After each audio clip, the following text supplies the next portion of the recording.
All right, it's 5:15. We'll call our meeting to order.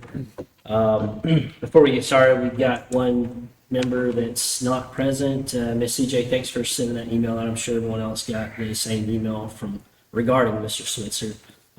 He's not present tonight. So does anybody want to make a motion to excuse his absence?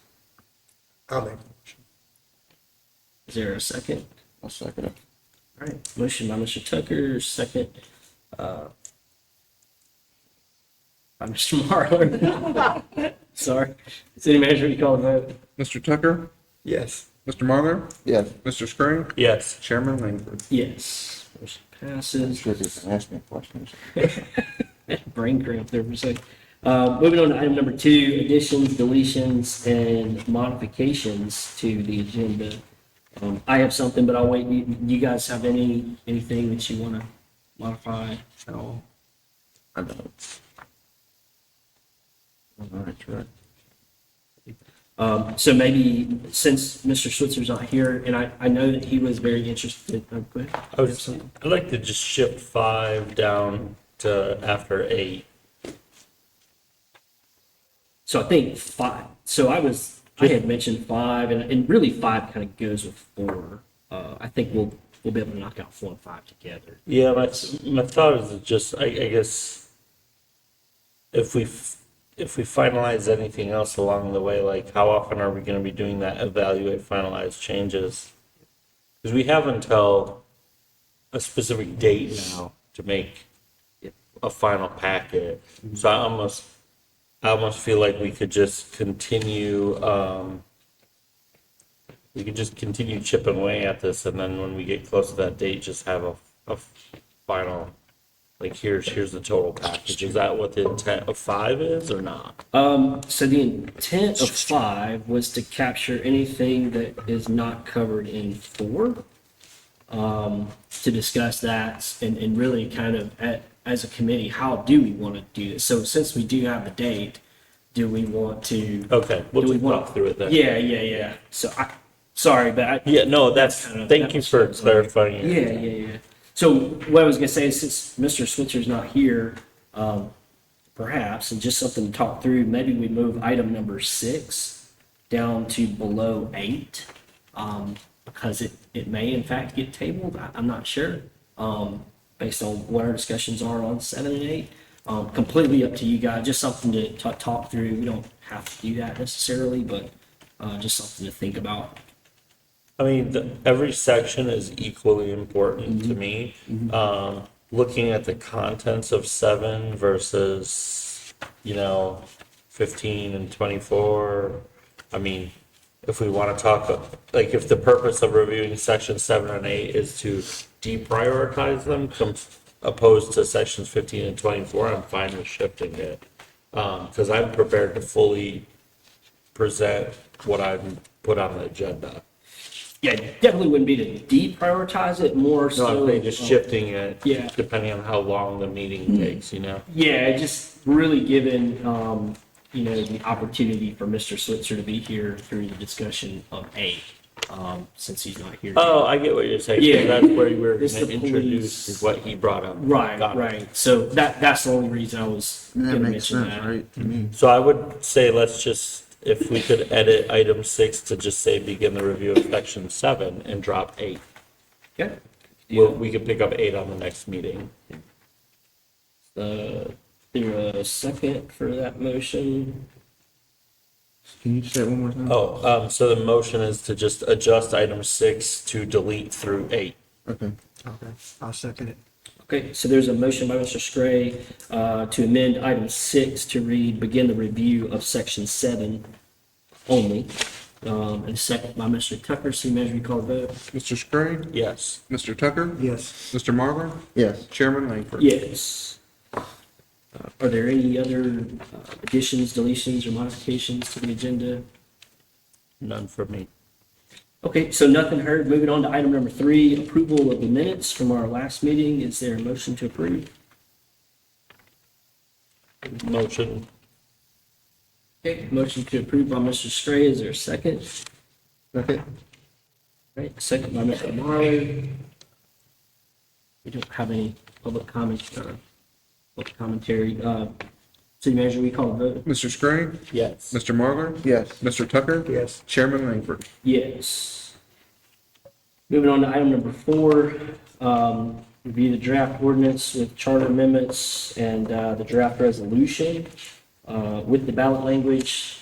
Thank you, Miss Amy, for providing that. Do you want to kind of take us through this? Sure. We're starting with the ballot language or the legislation? We can start with the legislation if you'd like, and then move on to the ballot language. So I think I gave you, let's see, the first thing in your package is the resolution.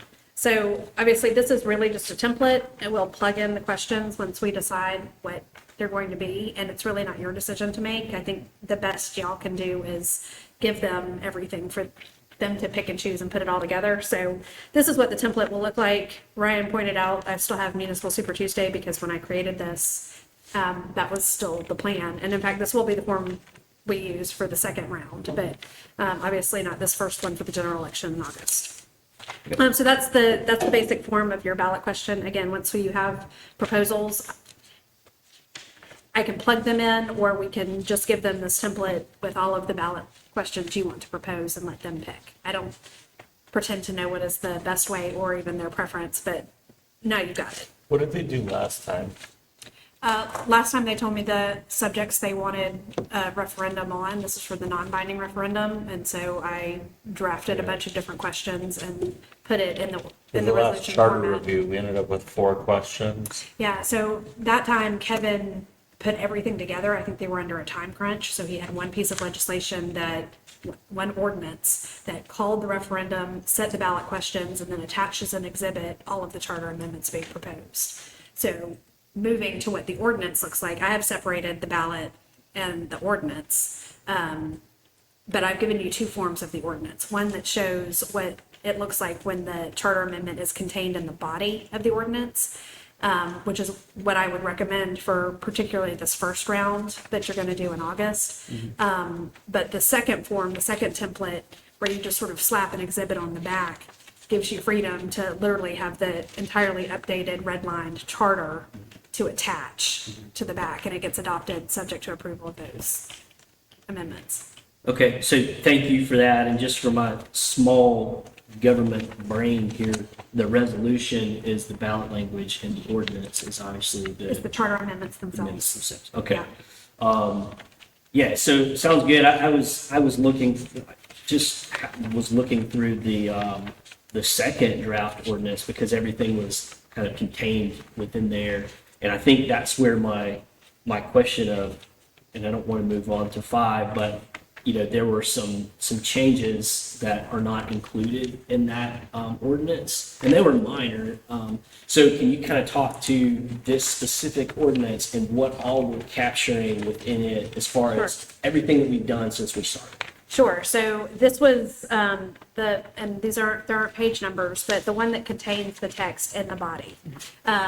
In my mind, that's sort of a single subject ordinance, and so I was confining it to just the city clerk, and then sort of the ancillary changes to sections that were required to fit in the city clerk or acknowledge the city clerk coming back in. So this is a single subject. If you wanted to add the non-ad valorem piece, you absolutely could. I would add that as what that would look like as a new section 2 that would say from and after the effective date of these charter amendments, Section 6 shall be revised to read as follows.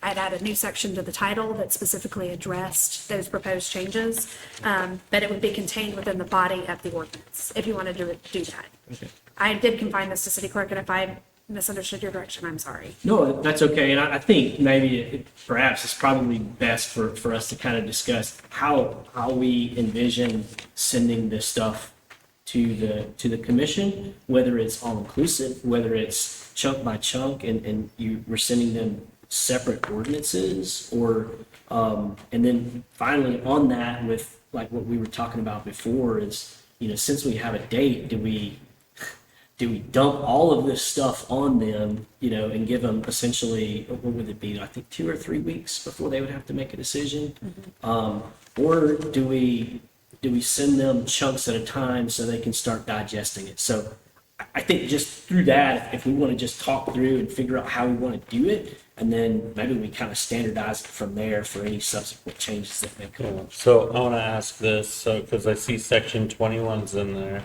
right? So I sent out an email today about a 21A being proposed specific to updating, some terminology in the charter in regard to Lynn Haven Fire Rescue after having a conversation with the fire chief in order for him to succeed on some things he's needing to do at the state level. So like, for example, if we sent this forward and then let's say in 2 weeks or so, we talk through that fire rescue stuff, and now we want to add a 21A, does that just, do we have to redo what we're doing here right now, or are you just putting that in the next round of things we're sending? So it's up to y'all. If y'all want to recommend the changes to 21 go up to the commission, I can plug them in however you want to, whether it's in a bulk charter amendment document that has everything that they get to pick and choose, or whether you are highlighting it for them as this is important to us, we want it to go first.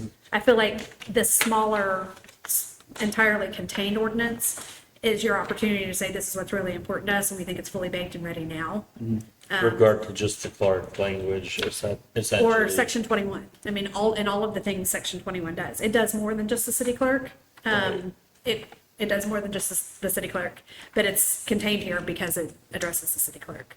So if they want to accept it as it is, I'm not trying to speak real vague, but it's hard to predict what y'all want and what they will actually do with it. If they accepted 21 as it's written right here, I'll have to write another ballot question that addresses the appointment, the method of appointment, because we don't have a ballot question for that right now, but we are changing the method of appointment, and that's important to call out. So none of this is a complete package in my mind right now because it's still too fluid. Yeah. Hey, you may be done, but at the point you're done, that doesn't mean this is the end of this legislation or the final product, because it depends on what they ultimately do. Yeah, I think in my mind, I'm kind of trying to, I don't kind of herd cats, right? We got several changes that we've made as a committee to the charter, and I think they've all been thoroughly vetted, and we've went through them in detail and voted on all of those changes. What I would not like to happen is for us to kind of have all of these changes kind of floating around everywhere, instead of like, we need to kind of package this stuff up and get these deliverables up so the commission can start doing whatever it is that they need to do with it. And it kind of like, bouncing around from section to section as far as, things that come up, sure, we can do that to a certain degree, but I think, to your point, if there is a change that needs to be made in section 21, correct me if I'm wrong, but per the Robert's Rules of Order, someone would have to, when you reopen an item that's already been voted on and closed, there's procedures for that, correct? There are, but I will say too, I mean, there are guidelines. This is informal, so whatever works best for y'all is really up to y'all. The proposed change was not contemplated at all. So yes, you can make a motion to reconsider this item would be technically correct. But I think too, even after you send everything up to the commission, I mean, y'all are the charter review committee. You can submit recommendations as long as you want on any item up until your deadline. So how you do that is completely, I feel like chairman's Yeah. choice, up to y'all. I mean, would the goal be for us to send forward what we've gotten so far in order to lighten the load, so to speak, for them? Is that kind of what you're thinking? Yeah, where my brain is at, and again, we can talk through this, everybody's, because it's not just me. Obviously, I'm just one individual, but my thought process is if I were to put myself in their shoes, would they rather get all of these this large amount of changes at one time, or do we need to package them up kind of like a phase 1, phase 2, phase 3 type of thing, to where they know other large changes are coming, but while those are coming, you can evaluate these here. And the only reason I say that is because take for example, section 6. It's going to require some bandwidth from a commission to put forth, to put towards that. So I would hate to hold on to that stuff up until the last minute and then just, hand it to them and say, here you go, you got 2 weeks to figure it out whether or not it needs to go on the ballot. So that's just kind of my thought process on, kind of getting all of these changes that we've already accomplished, packaging them up and going and presenting them to the commission, and then let them start chewing on it from there while we continue our review on subsequent sections. Yes, ma'am. I got a comment. Yes, ma'am. I would like you to consider too whether you invite the commission, the entire commission, to a joint workshop. Particularly because the section 6 is so big, and I don't know that just dumping it on them at a meeting is the most effective way for them to receive it. But if they're sitting around this table and you can explain, we'd like to recommend this. Here's why, ask us your questions. Have that education session in real time. And it doesn't just have to be section 6, but if you do have sort of like some big ticket items, you want to make sure that they understand, or you want to make sure they at least understand how important it is to y'all. Yeah. That is another way to maybe communicate and educate them. Thank you for That's that an option. idea. Mr. Marler, did you have something? I mean, that's kind of where my headspace is at too. It's like, if there's gonna be some back and forth, if there's something to say, yeah, but, do we need to reconsider this or that we had to give ourselves enough time to Yeah. do justice to everything we're doing? Instead of just, I mean, if they want to send something back, we would allow them any time if we wait.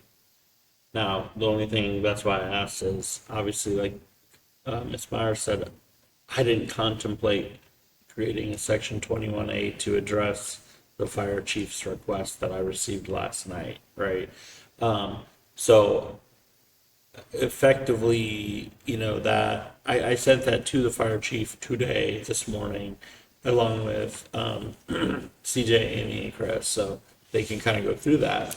So, I mean, I would feel comfortable sending what we have here, saying, hey, if you guys want to look at this, contemplate this. We don't need them to vote to, it's locked in. Just look at it, contemplate it, and if you need us to work further on this, send it back to us with commentary or whatever. And just keep in mind that we're continuing to work on things, and so we're basically sending it, as you said, in pieces, so that way it's easier for them to digest as they go, so they're not getting a whole bundle of things with 3 weeks to go. Yeah. Mr. Tucker? I think if you send it all at once, they're going to be so overwhelmed. And some of the work that we've done may go down as minimal. I think the workshop's a great idea. Instead of having them discuss it up there and then one of us that happens to be at the meeting and they call us up to explain it, they were sitting in here with us, especially section 6, then we could give our ideas of what's going on. I like the idea of sending it out piecemeal. Would that be like more like invite them to a workshop concurrent with our meeting or like before their meeting? I don't want to do it after a commission meeting because they're all worked up then. No, I think you do it on a different day from them, and a Entirely, different day okay. for y'all. just totally different. Yeah.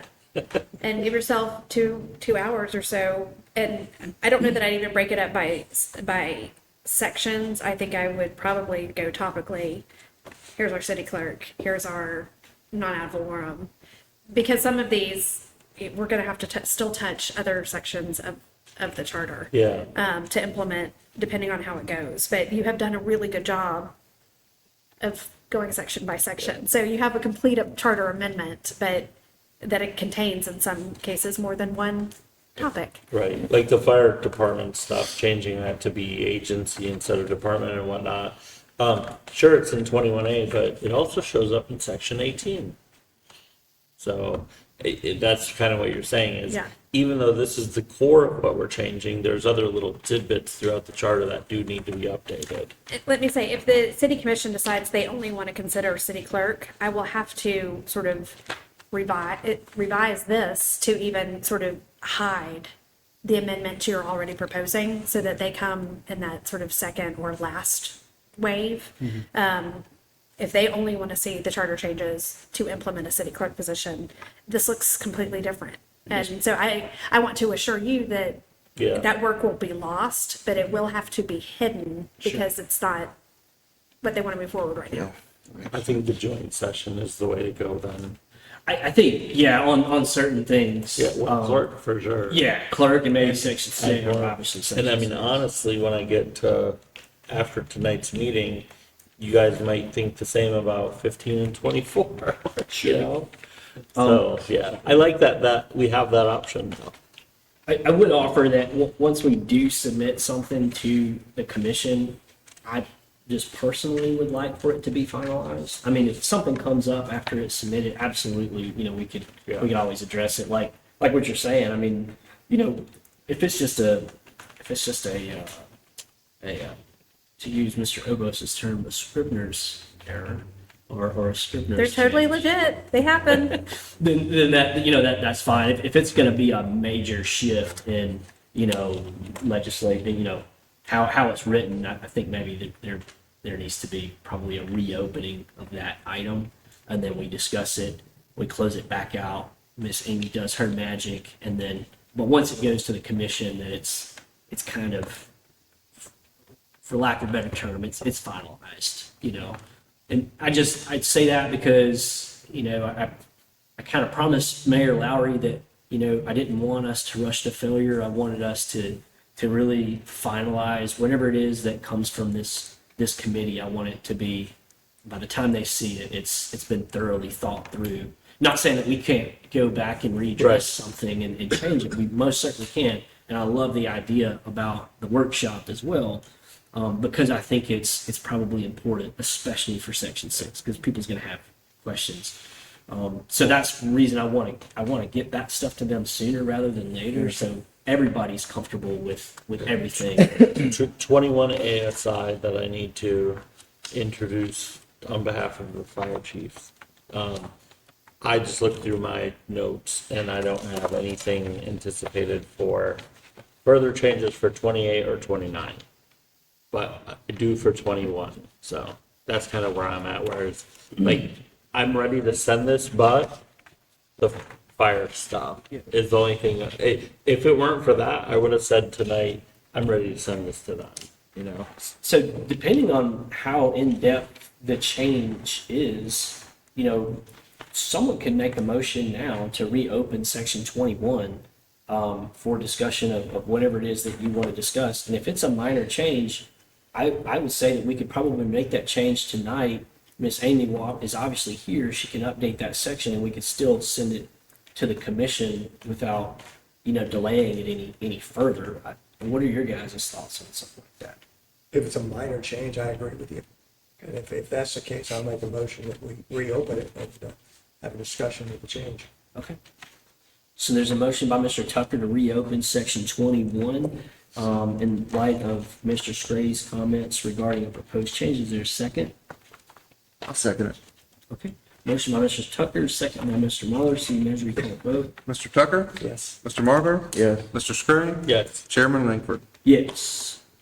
So, Do we want to put that at the end of do it now, or? I mean, I think we're reviewing the draft ordinance, and then Okay. this is part of the draft ordinance, so we can discuss that right now. Yeah. Okay. So last night after the meeting, Chief Johnson and I were having a discussion, and he let me know that the fire basically the fire department has changed its name to Lynn Haven Fire Rescue in order for that to be acknowledged, because they do more than just firefighting now.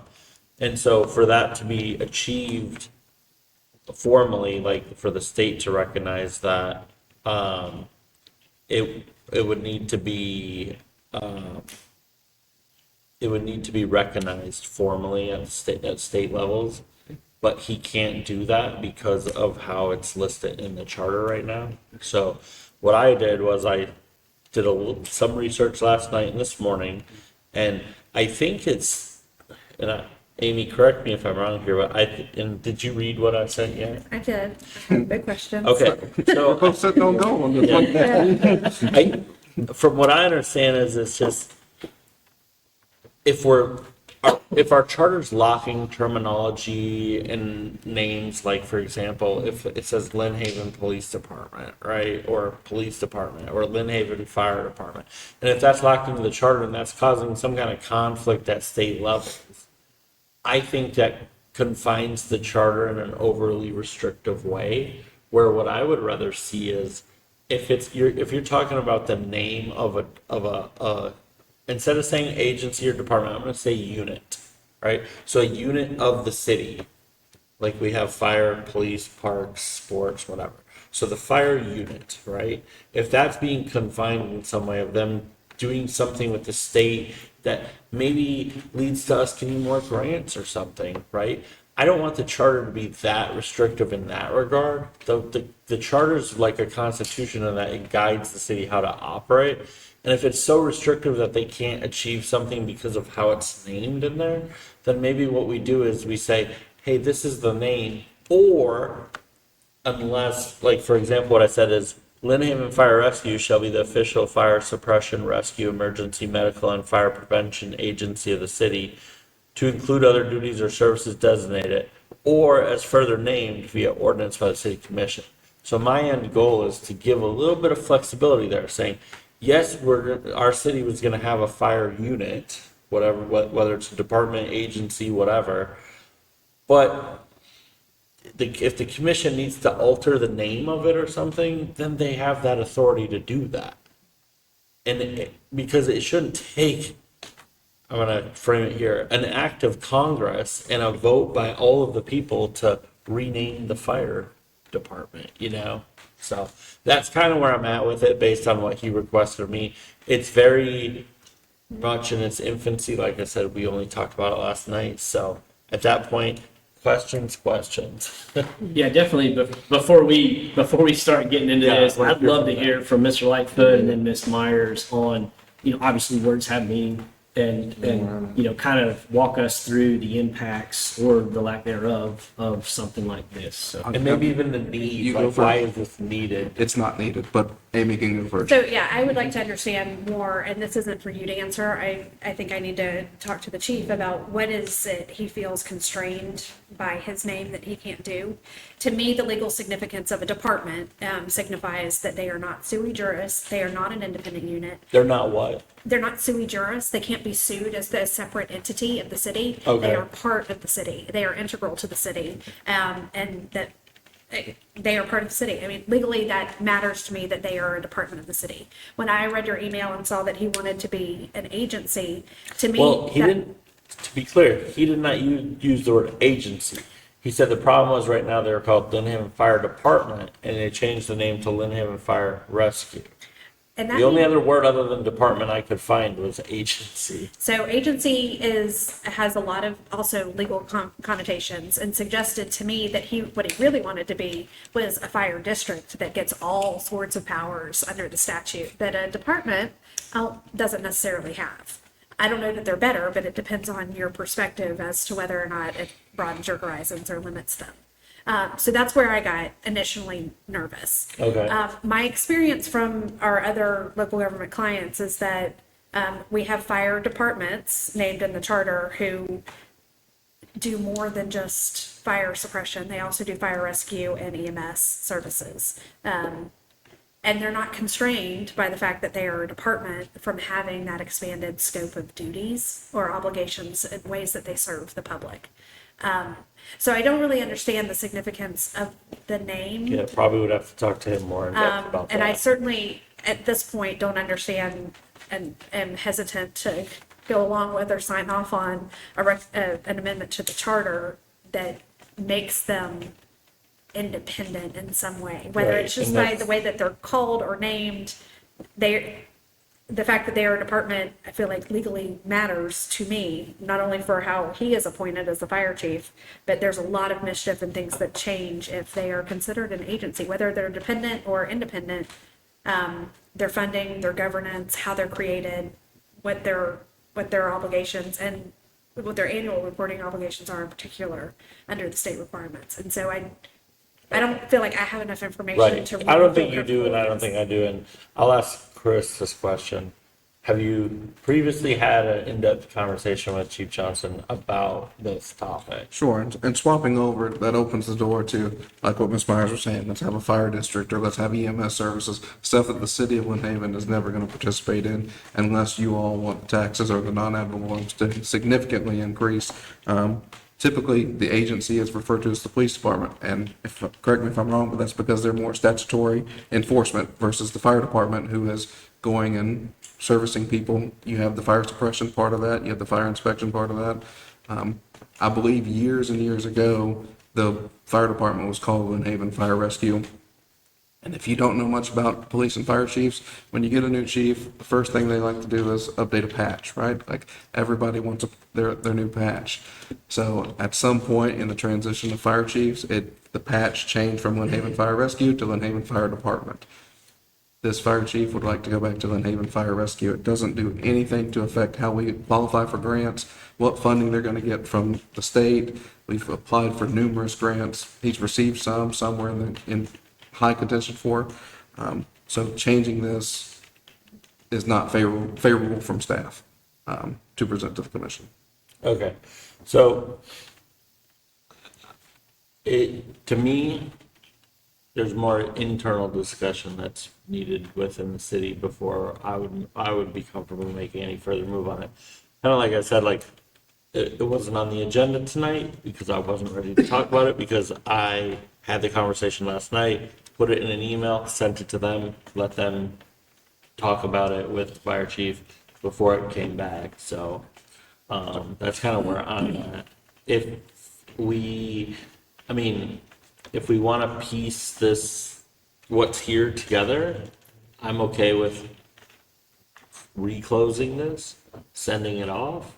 And if it needs to be reopened before our deadline because of some later conversation, we can always do that. You know? So I think we have a few different options here. Option one is we can leave this open, put it on the next agenda for discussion if we get more information or whatever. Option two is someone can make a motion to say, I've heard enough tonight that I'm not ready to consider any changes other than what we've got.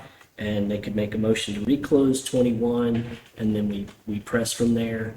Or option three would be to change the name like, what's been discussed tonight. So I think, that those are kind of just three options that I see, unless somebody else sees some more. I don't see any other one. Do we need to kill my motion? What was your motion? No, I'm sorry. Open it up? We already No, did we that. already did. Yeah. You're fine. It's already reopened. Okay. I'll motion to close it. We can always reopen it later. I would like to get what we've done to the commission for review. So my motion is to reclose this pending further information. I agree. I second that. Okay, so there's a motion by Mr. Scray to reclose section 21, which is within this draft ordinance, a second by Mr. Tucker. Mr. Marlowe, I didn't hear much from you, so are there any discussions, or do you have anything to offer before? I think we need to close it out. I don't think we need to be making any moves on that right now. Okay. And I'm with Mr. Lightfoot on this. It's just in the charter and changing it, as somebody, we need to talk to the chief. Is there something out there that somebody has told him that maybe is incorrect? That he's going to get some grant by changing the name to whatever? And it just. So you gotta remember Chief Johnson comes from Fort Pierce, where their fire department budget is quite large. Yeah. And they run a lot of fire rescue, they have EMS services, they have fire. It's a totally different ballgame than the city of Lynn Haven's fire service. So he's still in that transition period. Yeah.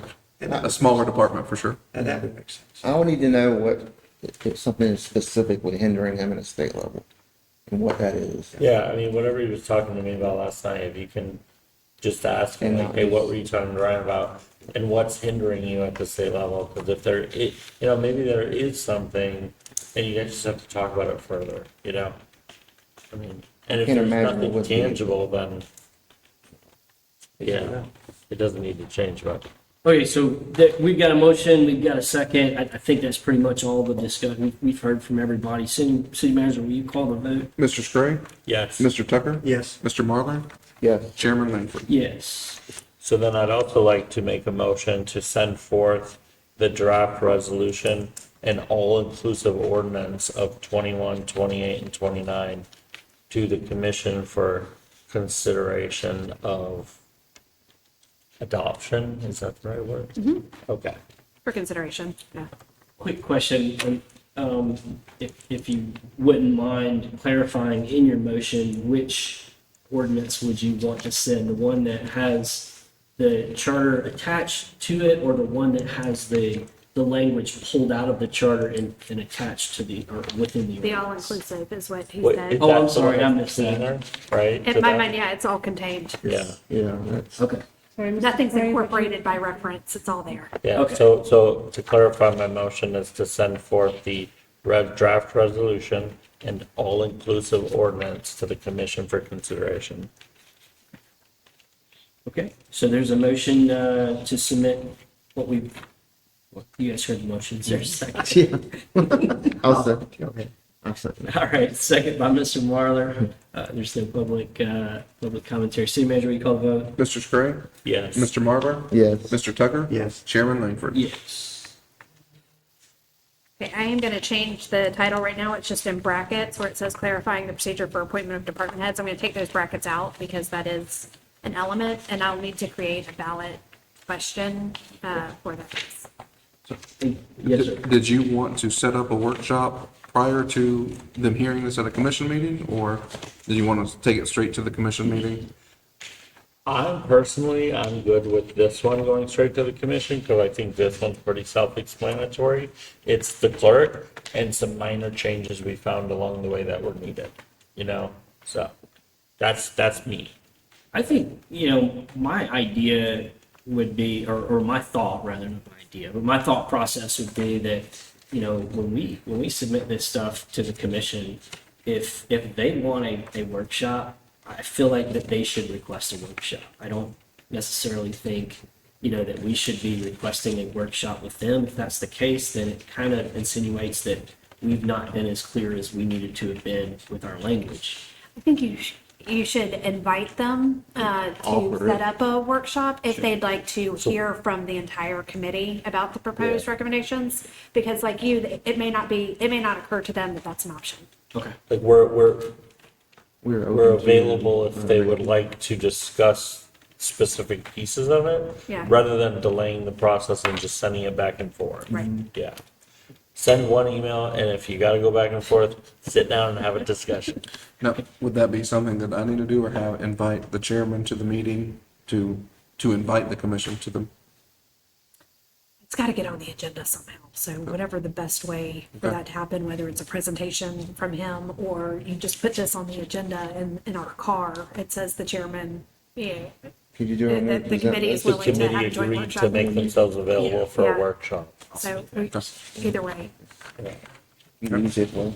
So I think, at least in my mind, when I get up to talk about, for instance, this ordinance, and every time I would mention the fact that, hey, we're always open to have a public workshop for anything that's submitted, whether it's this or subsequent changes. We could have a public workshop where we both sit down like we've talked about, or, they could kick it back to us all entirely with comments for us to either reopen or reconsider or whatever. Or they could just choose to take action with no- themselves. Yeah, with themselves. So I'll make sure to outline those three options for them, so they are aware that is a possibility, that could happen. So kind of, I think we closed out the ordinance piece. It seems like maybe we need to determine the ballot language that we're all in favor of, which would close out the resolution as well. No, not really. You've already signed off on the ballot language for your city clerk. Okay. And so I think you need to have a conversation about the section 6 ballot language. I don't know that Would that be part of item 5? you did direct, okay, Kind of. section 6. Oh, never mind, I see it, it's still in 4. Yeah. I don't, I will say if we're moving on to the ballot questions for section 6, I don't know that I completely captured all of the combinations you told me to. Yes, ma'am. But I have, at least, I hope, presented you something you can start talking about. So in the agenda packet, what right page are after, they? I'm sorry? What page is it? There's no pages. No It's pages, right right. after the draft ordinance. It says section. And right 6 before the charter amendments. starts. Okay, Ballot options. got it. So that's what we'll do. So the idea would be, obviously, we would come up with the ballot language, and then, correct me if I'm wrong, but once we decide that, we would see a similar ordinance during the next meeting, just like what we did tonight. Yep. And then we would go from there. So how would we be able to send both of these by the next commission meeting? By the 24th? Yeah, it won't happen, because our next meeting would be on Wednesday after. Yeah. Well, if you know the form, I mean, you see the form of the ordinance here, Yes, ma'am. and you've already baked the way the amendments. I don't know that there's anything Yeah. for you to review there. As long as we select ballot language, we can send this. I mean, what I understand from y'all is that you want the ordinance to be the contained ordinance, so Yes, ma'am. there's nothing attached as an exhibit to be incorporated. Just gets So, plugged in, right? Yeah, so I and understand my these direction. Attachments. If you've got, and then if you've got ballot options, you've got a complete package for them on this subject matter. If everybody else is good with that, maybe we could determine the ballot language tonight, and then Miss Amy would have the green light to submit that ordinance as well, just like we determined on the previous one, and that'll kind of give them some more time to chew on that. So, anybody have any comments on the ballot options? I do. I see where it's kind of like broken out as simple division and sophisticated division. I do want to draw attention to the fact that, and this is something I was trying to convey before. So 6A is the separation of powers of administration. To me, that's a standalone, it has to happen. Everything else regarding how we do the rest of 6B is up for debate, and I'm okay discussing that to wit's end. But to me, separation of powers of administration has to be included with whatever we come up to for 6B, because nothing in the sophisticated division covers 6A. So before we get too far into that, correct me if I'm wrong, we pulled 6A out and moved it to 10? Is that right? Thought we did So the too. separation of powers and administration, we should not consider that ballot language tonight, because that was pulled out of 6 and moved to, I believe it was 10. Yes, it became 10A. Yeah, 10A. Okay, well, then I guess I was looking at an old version. So That's sorry okay. about that. No, I think that may have happened last meeting, and Mr. Kevin, I think you were out, so that's okay. So as far as for us tonight, the ballot options that we will look at will be, It's going to be versions of what I have 6B here, although the oversight piece, and again, I maybe have my section numbers wrong, but the very top, the single combined one has 1, 2, and 3. That 3 that require voter approval, limits on duration, increases, that's sort of the big oversight piece, I think. And it all got blobbed together, but I may have that wrong. No, So really what we're here to consider is how do we want to break up section 6B, Yeah. if at all? yes. Is it one ballot together, or is it broken? Well, I think there are great things in 6B that put guardrails in place for our community in regard to non-ad valorem, that the commission could be willing to consider independent of the rest of the section. For example, they may not be willing to consider having it go to voter referendum. However, some of the things we've put in as far as oversights, for example, B on the next page, what is B1B? The ballot language shall clearly state the following information within each referendum. that list of items could easily be something that's adopted for all non-ad valorem, whether it's referendum passed or commission vote passed. That could be something that's required. So I would shy away from saying, let's send the whole thing up in one go, because then it's kind of like a pass fail. And if they don't like any of it, they might vote against the whole thing. So I would like us to What's most figure out important. what needs to be parsed out, rather than even consider sending the whole thing up in one go. And you did try to direct me to put different combinations together, and I didn't get it right, and I apologize. That's okay. That's all right. Yeah, it's definitely noted. Thank you for that. I tend to So like agree. number 2, limitation on duration of assessment programs. Number 3, limitation on annual increases. Like, to me, that's a big one. The limitation on annual increases and the entirety of C, non-ad valorem assessment implementation. That stuff, plus the list of 7 items, could be passed without ever needing a public vote again on non-ad valorems. And I think the appetite among some commissioners might be there to say, hey, I don't want the public to vote on these, but we do like your guardrails that you've come up with, you know? Mr. Marler, did you have some thoughts? No, I was just kind of thinking out loud. Mr. Tucker, how would you like to slice and dice this, if at all? Agree with Ryan. I think we need to say, here's a part, here's a part, here's a part. And instead of the whole, Pick and choose. yeah.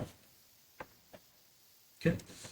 Yeah, I tend to think it'll be a little bit more palatable. I think really what's going to happen is that we're eventually going to come to a workshop, and then we're all Yeah. going to work through this together. So I don't want to. I mean, maybe instead of trying to push this forward, let's just do a workshop, because I think if we can explain where our minds are and we can hear from the commissioners on where their appetite is for this, maybe we can make more progress in a more expedient way by not waiting 2 or 3 weeks to hear back from them on this. But to her point, what if they don't want to, like, Right, but maybe we can get some small wins out of this by having a workshop. so where I was going with it is when you do get up and speak, we still give it to them so they can chew on it, right? Start taking a look at it, and then we say, we're open and offering, if you'd like, to sit down and have a workshop. Or Does that even make sense? instead of offering, requesting, because we do want to work through this and get some guardrails in place. I think the consensus here, and I'm not only speaking for myself, but based on what I've kind of heard from you guys and David, is that we do believe there's some guardrails needed, especially with the appetite for ad valorems going away at the state level. So I would like to see some guardrails for non-ad valorem put into the charter. I'm just unsure of what the commission appetite would be for these guardrails. So that's why I would like to just have a workshop to hear from them and what their appetite is. I think the biggest buzzword we've heard in this town is transparency lately. So that kind of goes right along with that. It's something they should want, I would think. Yeah, I think the concerns they're gonna have is the same concerns that Chris has brought up, which was that, if we, I think honestly, and I wanna push for it, but I think the biggest piece that we're gonna push back on is that public vote. And that's a big piece for you. So I would like to afford all of us the opportunity to sit down with the commission, a workshop, section 6, and say, hey, this is what we've come up with. This is why it's important to us, whether it's the whole thing or individual pieces, right? And hear from them, because maybe they're like, I'm just theorizing here. I'm not really a big fan of having a public vote on every non-ad valorem, but I do like some of this other stuff, right? And if that's the kind of response we get, then we know where their appetite for this is, and we can work on a final version after that workshop that will get a 5-0 approval instead of a, 2 to 3 rejection. I Yeah, think we spend a tremendous amount of time on 6. And for us to present it without a workshop or whatever you want to call it, Wait, do it, do it. where we can do it justice and we can say, hey, here are our thoughts. This is why we have section whatever on section 6 or line whatever, and give them our understanding. Because right now, they're just going to look at the paper and go, huh, interesting. It's words. Yeah, just words. yeah, they don't hear the spirit They don't understand. unless they watched all of our meetings, you know? Which I, So So, good looking as we all are, I'm sure they haven't spent time looking.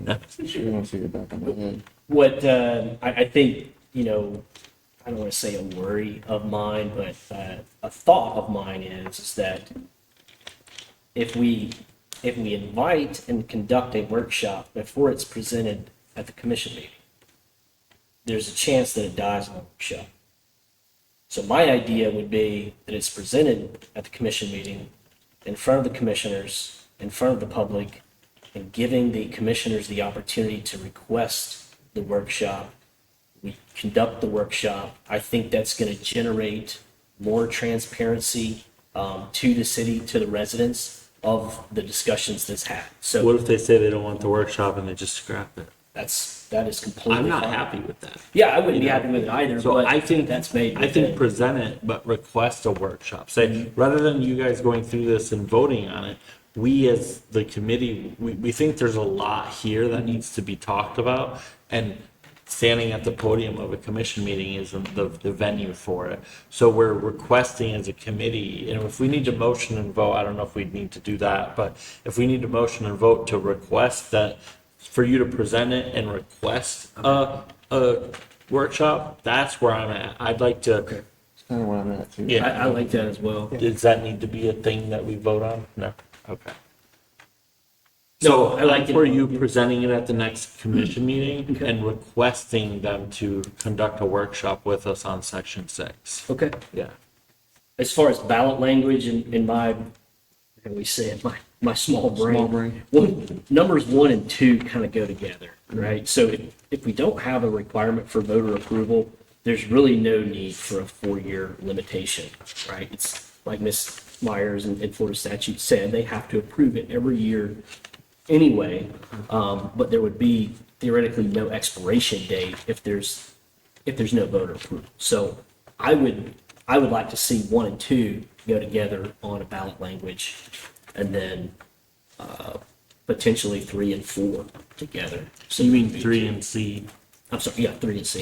Thank you. Okay. 3 and C. Yeah, so 1 and 2 and 3 and C would both be combined for 2 separate ballot languages. for you guys. So the only caveat I have to that is, I really like the list of item B, 1B, 1 through 7, and if it's not going for voter approval, I would still like to mandate that the city have that information packaged together for any future non-ad valorem, even if it's the commission approving.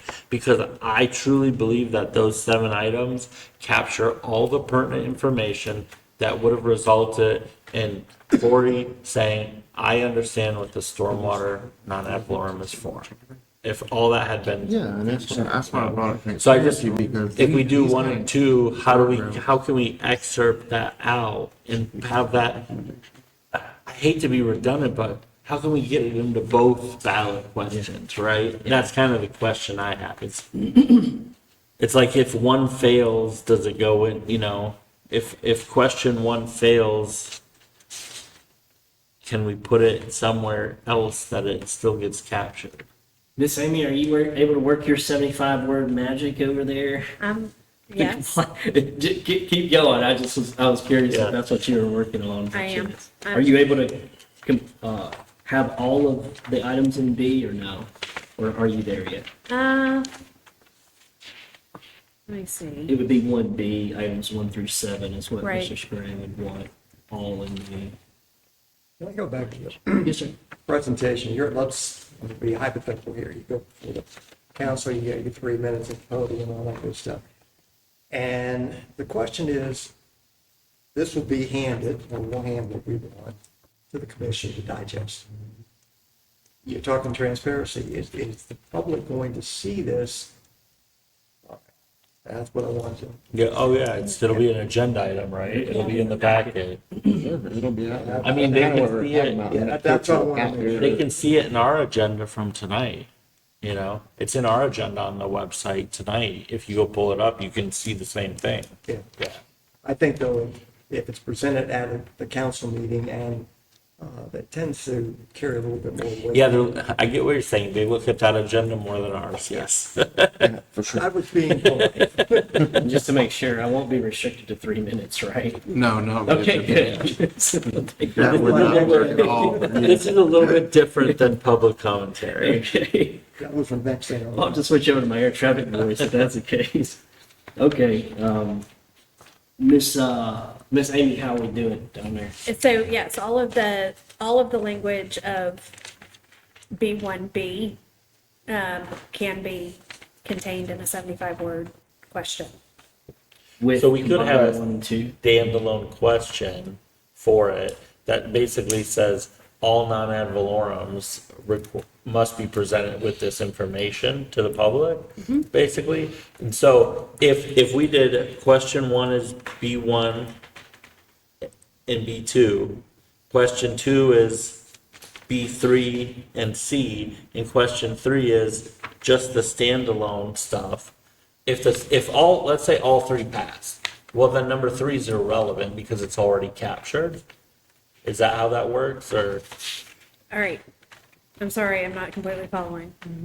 Okay, so if the first question was, hey, we want to require, Shall a referendum be required, and if so, shall it be required every 4th year for an assessment imposed more than 3 years? right, Got it. okay, and let's say that's question 1. Right. Question 2 is the limitation on annual increases and the management and usage and compliance and oversight. Those 3 Should things. annual increases to NAV be limited to the standard for Florida income and use limited to all of the things in C? Yes, that would be question 2. Now, theoretically, if question 1 fails, I still want to capture that list of 7 things as a required item for non-ad valorums. What do we do at question 3? That's almost like a contingency for number 1 potentially failing. I honestly don't think it's going to fail if you put it on the referendum. My greater concern is they don't want it and they scrap it. I still want those 7 things. So even if they don't want it in the charter, they can still draft an ordinance that requires those things, that directs me to make sure that all of those things Yeah. are in the notices that I prepare for. And then the in June assessments. 2027, the next commission could scrap that ordinance. They could, They could, yeah. That's why I want to charter, Okay. yeah. So that way, even if the commission says, hey, we didn't want you guys to vote on non-ad valorums, right? But we're going to do the voting on non-ad valorums. And according to the charter, we just have to present you this information. I'm perfectly happy with that, because like I said earlier, I think if we had gotten those 7 things like this for the stormwater one, I think the people like Corey and others who had questions about it would have felt better informed. And I think that's the end goal, is that the people feel informed. Despite the work that the city did to inform them, I feel like my lesson learned from it is this gives you all of the pertinent details in one spot for each non-ad valorem. So, I can't beat the horse dead anymore. Is there a chance that 1 and 2 passes and 3 fails? And that's fine, because 1 and 2 cover the whole thing, Okay. you know? And if all 3 pass, I guess that's where my question is, if all 3 pass, does number 3 become a moot point because it's already captured in number 1? Well, I would ask, why do we have a ballot question if it's already captured? Because, in case it fails, Then, yeah, it's a moot point. The charter amendment is the charter amendment. It's there. yeah. If you believe that 1 and 2, the passage of 1 and 2 gets you B1B, then yeah, you're there. But if it fails and questions 2 and 3 pass, then we would still end up with a modified B1. Yes. So do you want to put words in there if question 1 fails, then question 3? No. No, You want everything to be you simple. complicate I the don't wanna voters' give them any mind with bait. that. Yeah. I don't see how you have the list of 7 in the charter if 1 and 2 fails, Because, not 1 and 2, just 1. or either one. Because you can put in the charter that for the city to put forth any non-ad valorem, that they have to present these specific things to the public. And then that would put the onus on the commission to say, hey, we want to do a non-ad valorem for fire assessment, right? Okay, in order to do that, you need to present to the public these 7 things. Yeah. What I'm saying is that I'm saying it passes the commission, but it goes to the ballot box. Yeah. So your charter would already be quote unquote, I guess, and maybe this is a question for Miss Amy. What happens after the vote at the ballot box? And with regards to the charter, as far as the administrative making the words flow based on what passed and what didn't. So I have seen cities do it different ways. Some don't even present the charter amendments in red line form. They only do the ballot questions, and then they come back and do the hard work of implementing what the voters have decided. People disagree on what's more transparent, having the charter amendments that we hope these ballot questions speak to, or doing it on the back end. Assuming we do it this way, we've got the charter amendments first, and we do our ballot questions based on those specific changes. The commission will certify the results of the election. These changes passed, these changes failed.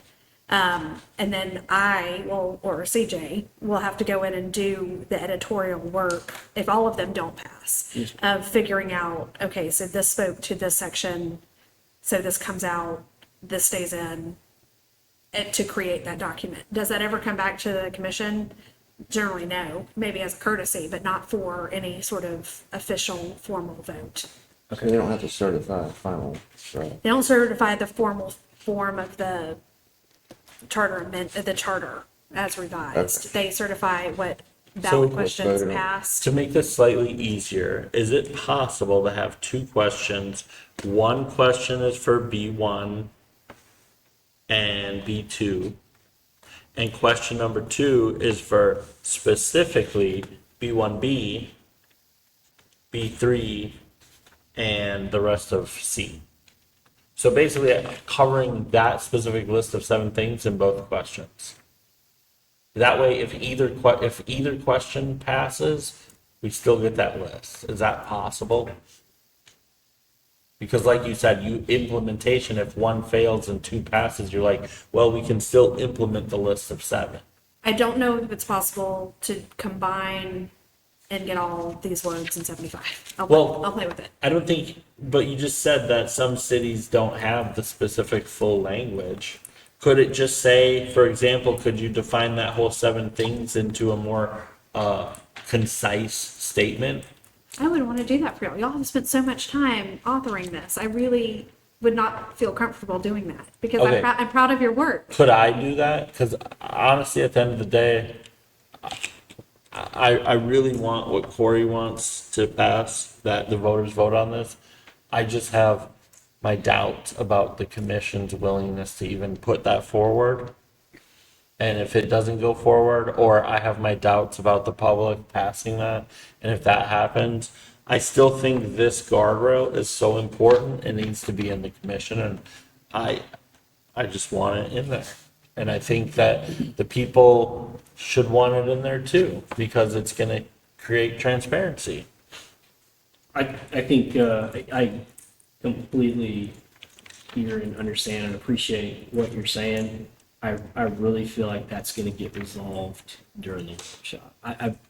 I'm pretty confident that the commission is going to ask for a workshop, or rather agree to a workshop to discuss this. So I don't want to say that I don't want to put too much brain power to the wording of the ballot language, because I feel like whatever it is that we come up with tonight is likely going to change after Yeah, it workshop. won't be a final. Yeah. Yeah, so I think that would be maybe the time that you explain your strong desire to have those 7 items. Are we voting on 6 tonight here at all?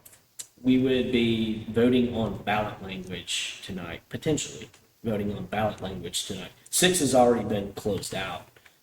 So this don't- can all go in an ordinance. I don't think we should finish the ballot language till we have the workshop then.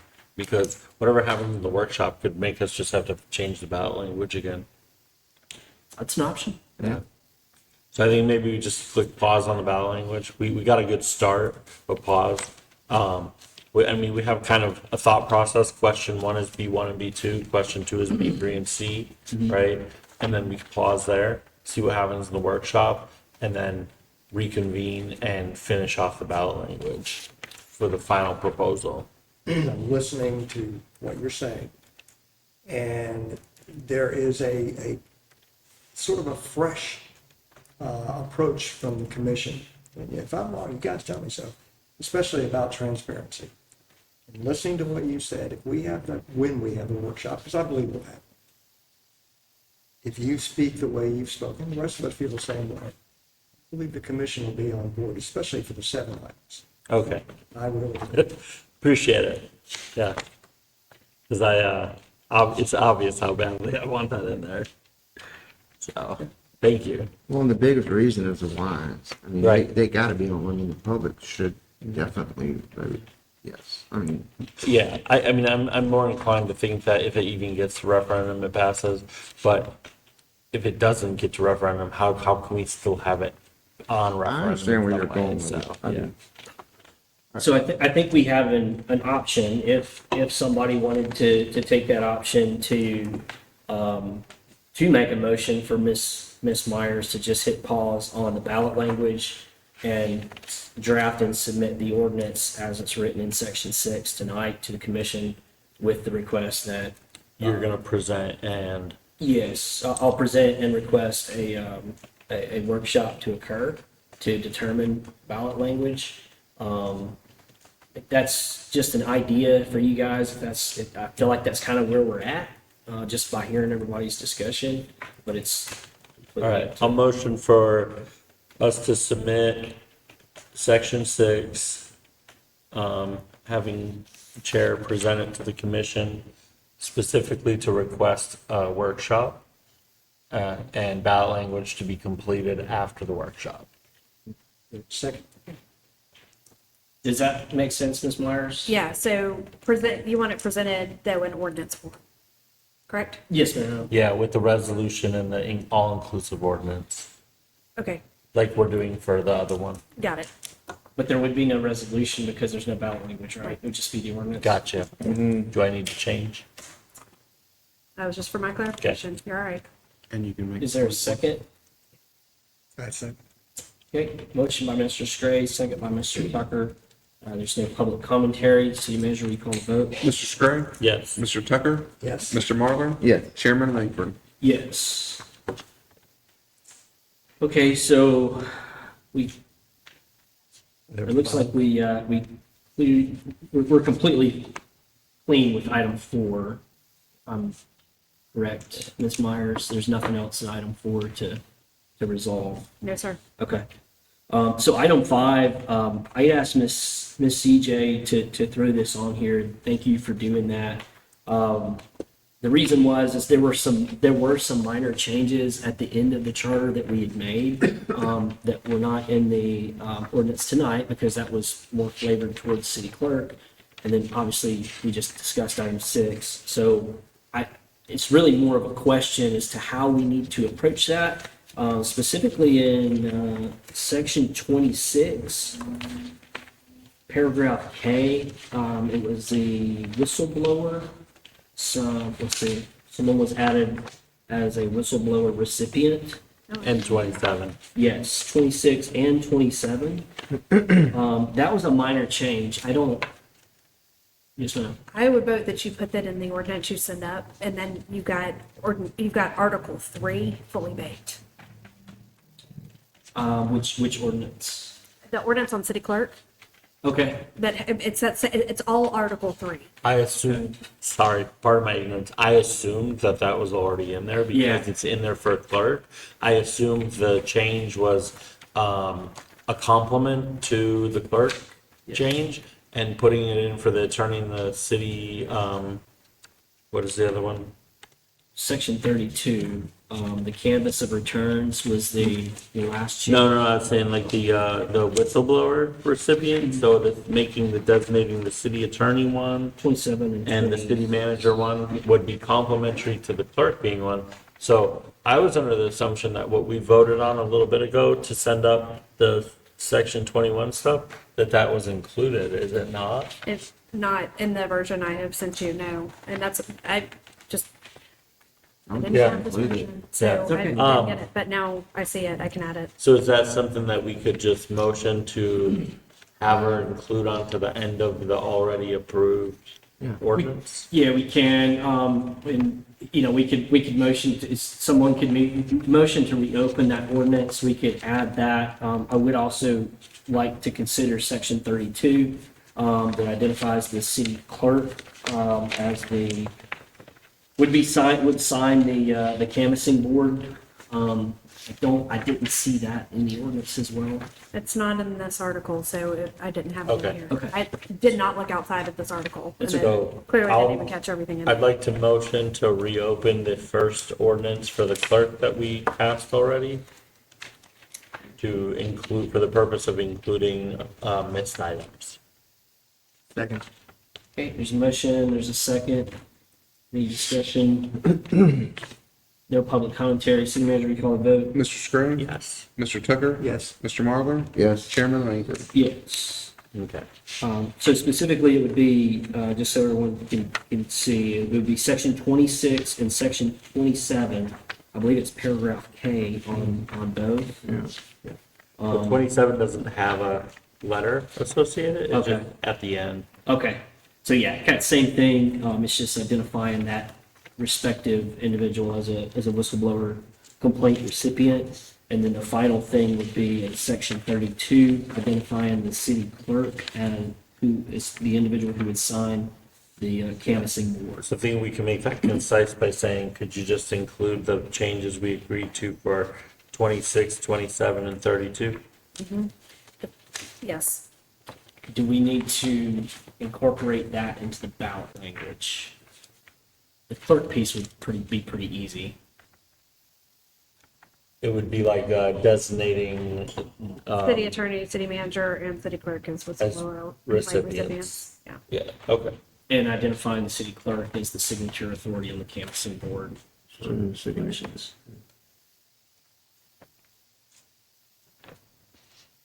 Good catch.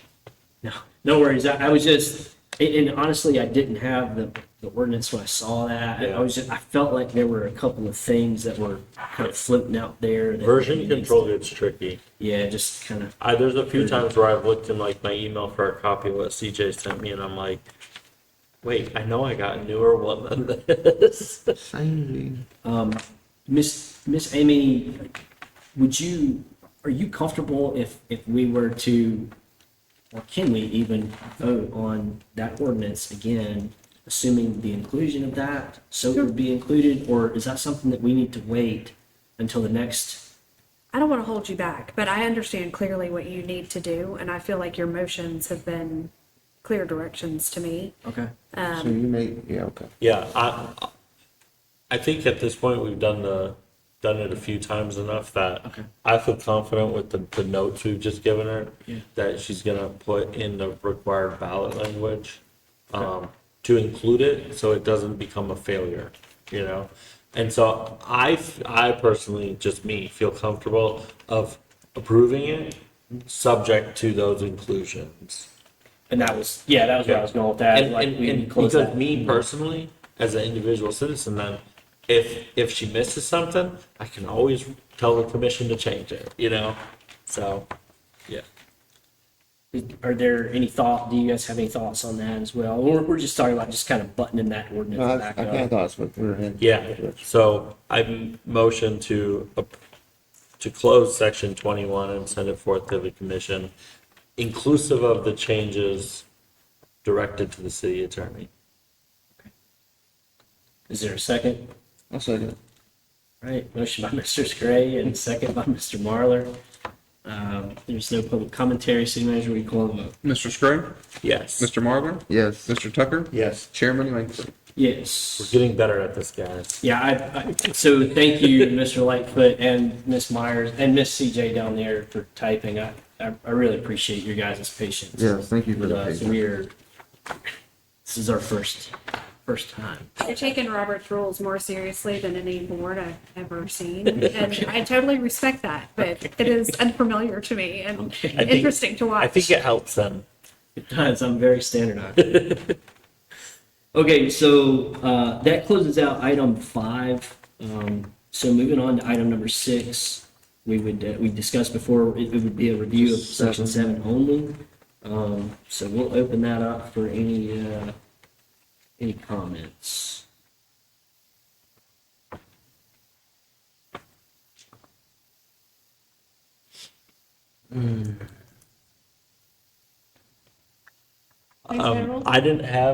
I personally didn't have any changes. The one thing I inquired on when I looked at section 7 was, as you guys may or may not have heard last night, the commission tasked the financial review board with preparing a possible city investment policy. That's something I've been pushing for. So I inquired on, does section 7 adequately cover us to act on that once it's completed? And based on my research, it does because the little bit of things that it has here in regard to, like, bonds and things like that are covered. But I would like to ask Amy, is this first off, I guess, is this the section that we would, and do we need to put anything regarding allowing the city to invest funds in the charter, or is that not necessary based on what cities in Florida do?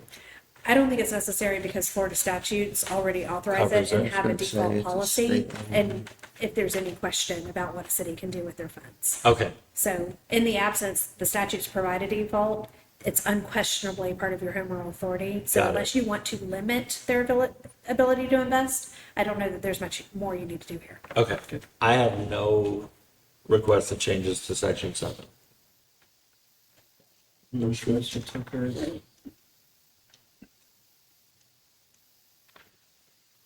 I'm good with it. Okay.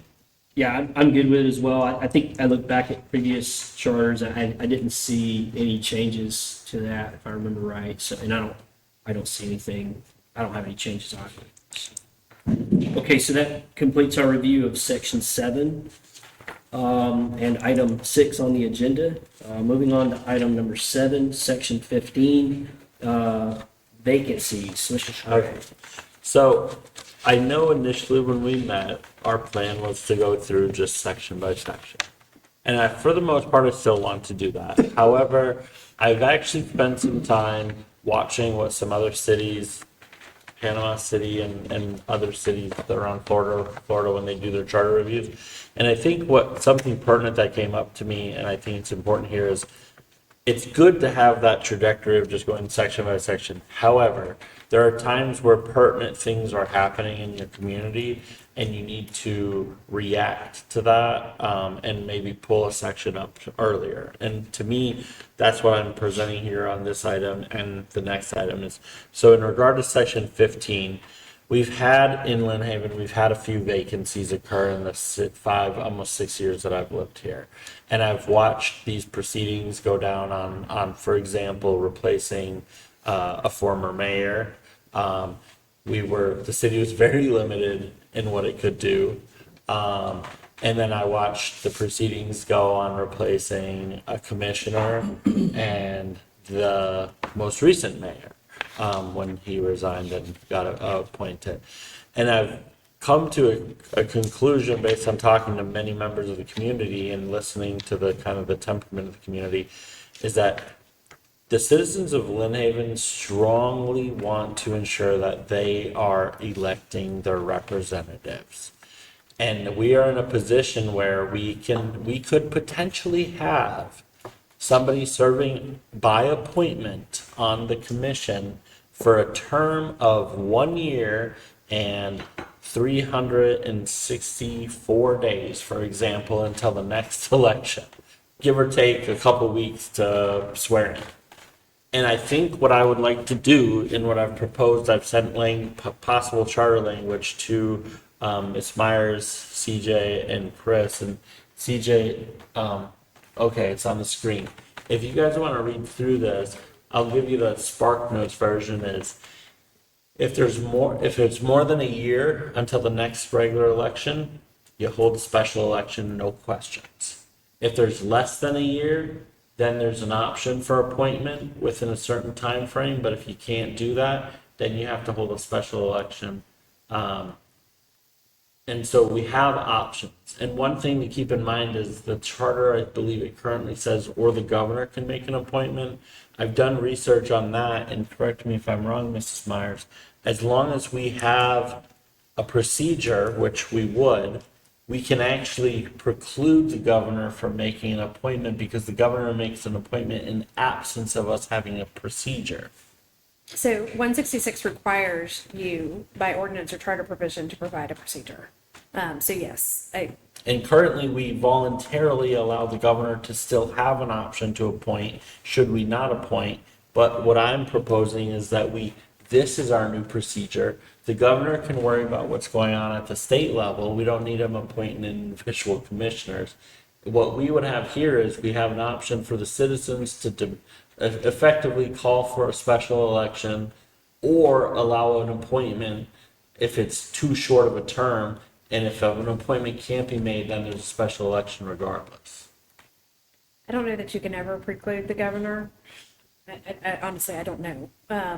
So, I mean, the way that I see it playing out is with this procedure is that if the commission, for whatever reason, failed to act to hold a special election, for instance, they couldn't afford it, for instance, or wasn't in the budget, or for whatever reason, I don't know. You'd still have to turn back to the. At that point, there is the only other option is for the governor to appoint somebody. Right. So what I've effectively done here is said, if it's more than a year, special election, period. If it's less than a year, the commission has 30 days to call for a special election. Right. Or to make an appointment. And if they can't, then they have to call for a special election unless there's less than 180 days remaining, in which case the seat may remain vacant. And at that point, I think that's where you're saying is if it's less than 6 months, the governor could appoint somebody. Now, Well, I was thinking of two, actually, even where they have the duty to call it, but for whatever reason. if they don't call the If election, they fail to act. Right. They fail to do that, which they could. I don't know that it's possible, but it's certainly plausible. And so, well, if they don't follow the charter, there's ramifications for that, right? yeah, Yeah. absolutely. Yeah. Now, one thing I didn't include in here, but I'm going to say it because I think I just want to say it, whether we include it or not. But one problem I have is when the commission appoints somebody who plans to run for an election, and I don't care who it is, it could be me, and I would still have the same problem with it. I really wanted to put in here an exclusion that basically restricts the commission from appointing somebody who intends to run in that next election. Like basically that whoever they appoint is prohibited from filing it.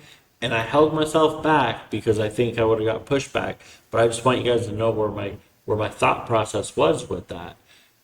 So I've already conceded what I'm effectively mostly willing to concede on this section Talk yourself off by the ledge. myself. So I would, unless you guys can come up with something that really just like, did I miss something here? Or do you think I'm on the path that the citizens would appreciate our city, doing it this way? So. Got a couple of things, and this is probably minor. Office of Commissioner, you want to have /mayor, although the mayor is a commissioner. We already have those. Is that necessary, Amy? Is there a differentiation in legal terms for that? Not to me. Not to me, but to some. So mayor/commissioner or something like that? That's Something fine. on there. To get rid of the nitty-gritty, that's fine, yeah. The other thing is that the seat remaining vacant, you got a 2-2 problem. which could be a big problem. And that would be a big problem for this young man. right It would be for 6 months, which we literally watched that happen after Mayor Anderson was removed. It was about 6 months, right? So it was, I started in September of 2020, and there was 4 when I got here, and it was till the following election. I don't remember a 2-2 vote, but it very well could Yeah, happen. it absolutely can exist. And my counter argument to you is the commission needs to get their crap together and do their job and get a If we 3-1. lost one, Yeah. You and we know, had a 2-2 vote, what is? I recognize it, and that's why I'm kind of, it's one of those Yeah, so things that where, nomination would fail, and they'd have I'm- somebody else. Could they okay, reconsider it? I'll take back what I said. I'm willing to make an additional concession if there's a majority support to have that concession, but for the most part, what's important to me here is if there is more than 365 days remaining, election. That is the most important part to me. Yeah. So I spoke to 2 citizens that had reached out to me specifically about filling vacancies. And it was several months ago after at the height of the recall and the resignation and the filling of the vacancy and all that. It was fresh on everyone's minds. There were a lot of emotions on both sides, and these residents reached out to me, and I said, hey, look, noted, once we get to that point in the charter review, I'll reach back out to you and have a discussion, as to where your thought process is. So I spoke with one of the individuals today, and he and I kind of talked through kind of some examples. We obviously talked through the recall, and Mayor Nelson stepping down and Mayor Lowry getting appointed. And then we kind of shifted gears over to when Commissioner Tender stepped down to run for mayor, and that vacancy was filled by Commissioner Vandenbroek, if I remember correct. And as we started talking through this, I think well, I know that his frustration with this most recent vacancy, the way it was filled, wasn't necessarily charter related. It was more of the execution of how it was done. For example, perhaps there would have been 30 days or 14 days of notice to the public saying, hey, if you're interested in, this mayor position, please reach out to your commissioners and let us know, and we'll consider multiple candidates, et cetera. So I only say that because I want to make sure that individual's thought process is not only discussed, but heard. And where I'm going with that is that he and I actually spoke not to this, because I've never seen this, but a lot of what's in here we kind of talked around. So I'm not against this at all. My only question, and it would be for Ms. Kiki about the cost. For some reason, $26,000 sticks out in my mind for a special election, and I think that was due to the recall election. Is that about right? It used to be more expensive. The election office has taken over the payroll, and then now they just bill us. We were paying the payroll before. So when I very first started, the elections were running about 40,000 per. You said 40? 40. Okay. But they're down to 26. The last one I think was 13. Rob got a quote of 28,000 for a special election from the supervisor before the last. How many meeting. households, residential Right around. households do we have in Lynn Haven? It's about 8,000. Around 8,000. Okay, so for the cost of $3.50 per house, we can have a special election and elect our own representative. Is that a non-Apple one? No, Sorry. so my next question, just hypothetically, right? If this were today, in the charter, and this is how it would happen, can you walk us through how budget wise, like how would that look? I mean, if it's $20,000 to $30,000, I'm not saying that we've got $20,000 or $30,000 laying around. We would have to do, more than likely, if it wasn't accounted for, we would do a budget resolution. Okay. I mean, but the commission would have no choice but to approve it. Yeah. Where we pulled the money from, was it from reserves, or did we have to forego You just have to come up with You know, something at a playground or, you know, You could put about 30 grand in an investment fund once the investment policy gets added, and it would you continue. can make that money, accruing. it'll be there. No, the only reason I'm asking, because I mean, $30,000 is a lot of money to me, you know, I don't know how fit, you know, so I'm just trying to figure out how expensive or not expensive a special election is It's to, not a budget buster, but we would have to Plan make some for it. sort of a, amendment for it. And you can take a look at history, how often it really possibly is gonna happen. Yeah, I mean, we've had three in the last 5.5 Which is, years, to me, which a is lot.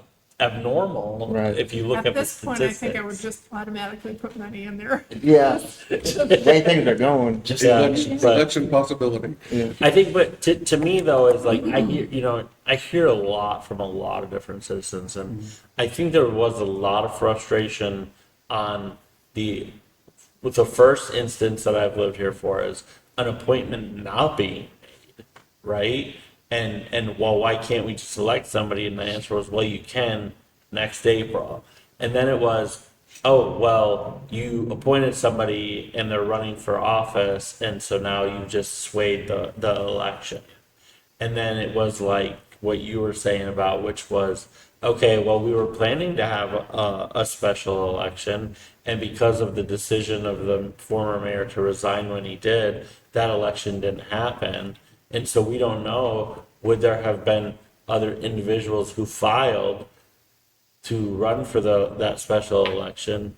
They ended up not having anyone else file, so it was a moot point. But I think under this circumstances, where if people knew a vacancy of longer than a year equals a special election, I think that the citizen appetite to run for office would change. You know, maybe you get, maybe you get a former commissioner that says, hey, you know what, I'll run in the special election because it's only for a year until the next one, right? Maybe that's the kind of person you're getting to run in that special election, which is a good thing for a community. You're getting somebody for experience, you know?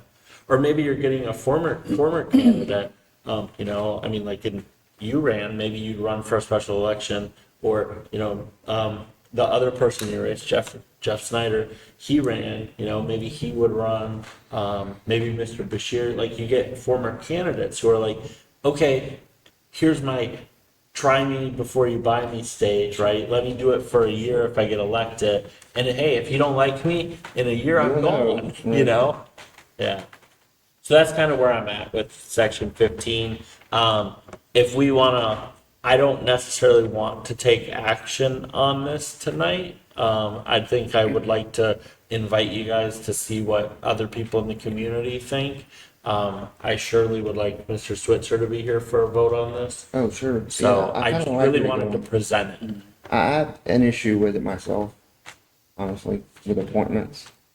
I had an issue with the last, with the mayor debacle because there's more than one person probably that didn't register or qualify because Mayor Nelson was still mayor. He hadn't Yeah. resigned yet, but then it was too late. Yeah, it's a strategy. And it was thing down to at one that point, person, right? you know? Yeah. So you, it- you don't want to run and say, and I get it, and I actually talked at length with this to people. If you supported Mayor Nelson, you didn't want to run No, and be you're like not you're gonna- running against him, Exactly. even though it's really running as a contingency. Exactly. But some people, that's the thought process they had, and they didn't want to do it, and that's fine. But and that's why I kind of want to be like, hey, we're a community that elects our representatives as much as we can, you know. So Yeah. So I have one question Yeah. before we go. The 3-term, you have two different, for a person elected, they serve the remainder of the term. they're meant to be the same thing, which is, so for example, in Mayor Lowry's case, it was more than a year until the next election for that seat, right? So he would have needed to be done through special election. Let's say the special election happened and he got elected. He would serve for the continuity of that term until the next election. So if there was 4 years left in that term, I think in this case it was like 3.5, There can only be right? 3. it would technically, he would only fulfill until the next election, which is April 2027. So you would never serve longer than 2 years if you were being brought into the seat out of cycle. Okay, the easy way to say it, I'm not trying to mess up the regular cycle of the seats. Okay, And so if that needs to be reworded, have at it. You know? okay, yeah, I want to remove that second sentence really altogether if you don't have an objection. A person appointed to fill a vacancy shall serve until the next regular election. So the appointment only happens if there's less than a year. So the next regular election actually was fine it's fine. But at which time the office shall be filled for the remainder of the term. Doesn't Need to be, make sense to me. Right. Because they're. So basically leave, so a person elected in a special election or appointed Yeah, a person appointed, comma, or elected. would serve until the next regular election. Except the remainder of the Period. legislature, yes. Either method, period. Yes. Got it. Yeah, that's what I was trying to convey, so. Even I have a hard time with the English language sometimes. I get confusing. So to me, the next regular municipal election would change that battle rhythm for So that seat. the first sentence, put a person To a appointed. point, the next time you're electing them would be for 4 years, it would be for 2, because the charter already says how often each seat gets elected. Yeah, so like take for example, There you the go. mayor's So before seat. elected, have a person no, it's kind of a bad appointed. example because there was only, Comma. a year and a half Or- Okay. or something left. There's more than a year left for Pat's. Let's say Pat right now today resigned. And after election. This would have shall caused serve a special election put a because there's comma. more than a year left. Of Election. his, And that person Special would serve that Until position April until the 2027. next election. Let's can we use Jamie? Jamie, okay, All well, right. Jamie resigned. All right, so Jamie resigns. There's all right, 3 he's got and a like half Take three and a that, half years. every, So the whole obviously, thing, we the whole go to an section. election, so he would, It would go till April 2027. okay, which is, when is, okay, Until so it the- would change the battle rhythm for his. To a seat. point. The person that then gets elected in April 2027 would be for 2 years, which is what we already do now when you do the elections. And then it would get back on cycle. Like, for example, Mayor Nelson he got elected, did 2 years, had to get elected again, even because that's the next regular Right. time, you know? So my question would be, when, let's just say, for example, Mr. Warwick resigns due to whatever reason, okay, and Jack Doe gets elected to fill that seat, right? Why would Jack not just finish out Commissioner Warwick's term? That's kind of what I was He wondering. absolutely Because should. If in- you don't in want to mess April- up with their. Yeah, you their can't have title, those you- 27. You go with unexpected. So why do we do it now where they, like, for example, why did Mayor Nelson have to get elected 2 years later? I Because think that's- because he only had a 2-year term. Yeah, it was only Yeah, that that much. was The term for when- mayor before That's the the last last charter of the change regular, Yeah. was Okay. 2-year term and the. It was still on commissioners track, but its cycle. so, I wasn't Okay. here, but I do know there was a change to the charter on the mayor's term, so. So, like I said, Jack Doe would get so elected. if you get appointed, so let's say under current circumstances, if somebody got appointed to Jamie's seat because he got resigned, they would stay for 3 years in the Yeah. seat? They would. Yeah, Gotcha. absolutely. Yeah, that's what I'm trying to avoid. I don't want somebody getting appointed for 3 damn years. Yeah, I mean, but by this, though, they would be elected. Yeah, Right, like and I'd be years. fine if somebody Okay. gets elected for Okay, 3 years. okay. I just I'm not trying to okay if they get understand. appointed for 3 You years. just don't want to throw it off. So- Yeah, no. Yeah. Okay, I understand what you're saying, and I'm okay with that. I would be okay with somebody being elected for 3 years, Okay. but not appointed for 3 years. So, So from the timing standpoint, the point being is if it's more than, if it's more than a year till the next election, that's why we do the special elections, because we don't want we don't want a vacant for more than a year, and we don't want anyone appointed that's, that far away from an election opportunity, so. Yeah, Kiki, how long would it take to get a special election through? The budget process? No, not the budget. Let's say that, with the supervisor election. They yeah, need- supervisor election, how long? They need approximately 8 weeks. So you got 2 months. Okay. So it's at the max 3 months to get this thing. Yeah, I mean, if somebody resigned on 366 days to go, that's 366 days, you're still calling for a special election. If they resign on 364 days to go, we have a procedure for that. You can appoint, you know? I was afraid it might take a lot longer to get the election, but if it's only going to be 8 weeks, 8 to It's 10, not 12 bad, weeks, that's not actually. bad. I mean, Yeah, so I'm very receptive to that. I like a Yeah. lot of this. I We do really have some want to, changes to make. yeah, I want to chew on Yeah. it. My other question is, because you had mentioned, kind of jumping to things that might be relevant today. Is it necessary for us to solve this now, or is this something that we can solve once we get to 15? It depends on how quickly we get to 15. Okay. I personally, if we can get it onto that August one, then that's less we have to have the public voting on in April. If we can't, then it's going on to April, you know? Now, between the two, the next one I'm about to present is more important to be on the August one to me than 15. So if you told me you have to choose, I'm gonna say 15 goes to April, and I wanna get 24 on August. So, yeah. So I think maybe if we just kind of, as a group, put a pin in that thought process to figure out, Yeah, I mean, go out and talk to people and take your time. Yeah. Yeah. Does anybody else have any items or any discussion rather on that item? Can I ask a question? Yes, ma'am. I understand that we've had quite a bit of turnover in our commission. Amy, do you have experience with this much turnover in other areas? Yeah. So this is an anomaly, right? Yes. So you Everything might be about spe- Lynn Haven's an anomaly. I'm sorry, y'all are. Everything about Lynn Haven is an anomaly, Okay, point taken. you know? But you might be addressing something that might not occur again. It may never happen again, and I would be okay with that. Okay. and it may You know? happen another 3 But it times. may happen 3 times, and then that's 3 special elections, and Our you know, track record's not yeah. been, That's why I'm not ready to act on it. It was just presentation tonight because I would like, I talk to who I talk to. Tommy talks to who he talks to. I'm hopeful that Tommy will go get some opinions on this. And, well, I mean, I'm kind of glad it got brought up, because that's where I was headed with it. yeah, so. It needs to be done. Yeah, but if there's a glaring outpouring of the public that says, roughly 24,000, call it, Okay, sure. approximately 24,000 for a special election, is that something is it that important to you that you want the community to pay 24,000 to elect it rather than appoint? And maybe people are like, oh gosh, no, I did talk to 350 per house.